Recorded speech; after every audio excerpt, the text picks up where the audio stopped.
Welcome to the weekly Leaders Digest. This is your hub for strengths-based leadership insights. I'm Dana Williams, and I'm a leadership coach and a strengths advocate. I'm dedicated to empowering difference makers just like you to create lasting impact. I want to ask you something. Are you a leader feeling stuck or overwhelmed, or you're just yearning to make a bigger difference? I want you to know that you're not alone. You are in the right place. Each week, we're going to explore how to leverage your unique Clifton strengths to boost your productivity, your energy, and your confidence.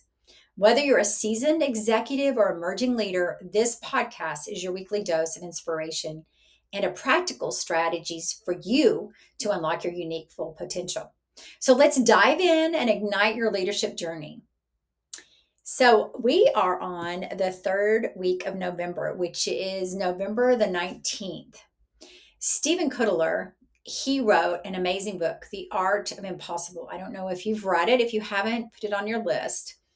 He explores how to hack our biology to enter flow states. And when we're thinking about this time of year, it's November 19th. We've got that last little push going, and then we get ready for family and all the things that come with Thanksgiving. And we really want to train ourselves to get in that flow state and then how to combine those with strengths. Think about your strengths as your natural gateway to flow. For example, if learner is in your top 5, you likely enter flow when acquiring a new skill. However, those with competition might find flow in high stakes situations. I was coaching a guy this week. He is becoming a CEO of a company, and he has high competition, and he was afraid, wasn't sure how to use his competition. And we were talking about that he just always needs to have a mentor or somebody ahead of him, maybe 5 to 10 years ahead of him, that he can look up to, that he can aspire to be. And he does have that person. He has several people. But then I also said, do you have a daily dashboard? And he said, no. And I said, well, you need a daily dashboard. My husband has competition as well. He needs a daily dashboard. He's much more energized when he can compete. So when we're working out, he's always trying to compete with me. I can never beat him because he's a fast runner, but he just needs somebody to push against. So at work, if you have high competition and you're trying to find that flow state, you might want to find a high stakes situation and give yourself a little dashboard for the day or for the week. If you don't have competition or you don't have learner, you're going to have other talents that are going to help you get in the flow state. So this week, I want you to identify which one of your strengths most often leads you to lose track of time. And let me give you a little parens on this. When you lose track of time, that's a key indicator that you're in your flow state. So how can you intentionally create more opportunities to use that strength? As Kotler says, flow follows focus. It's impossible to sink into flow if you can't settle your attention on the task at hand. Now, not all of us have focus, right? So how do we find focus? How do we find flow?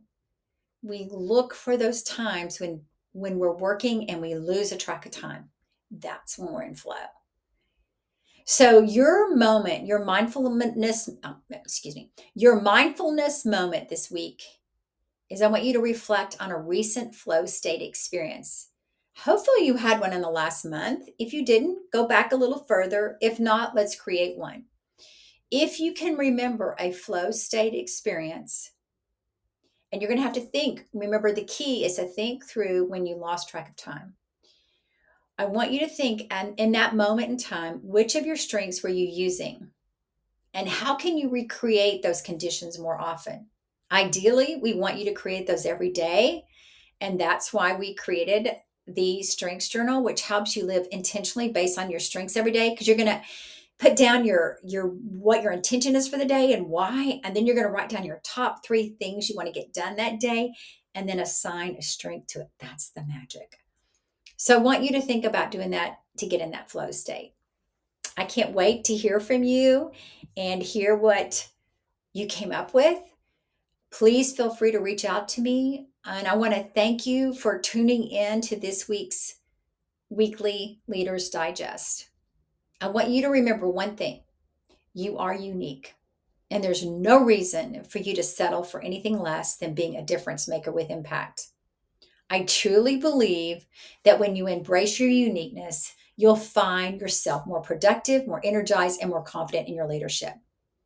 If you've enjoyed this episode, please subscribe on your favorite podcast platform and share it with fellow leaders.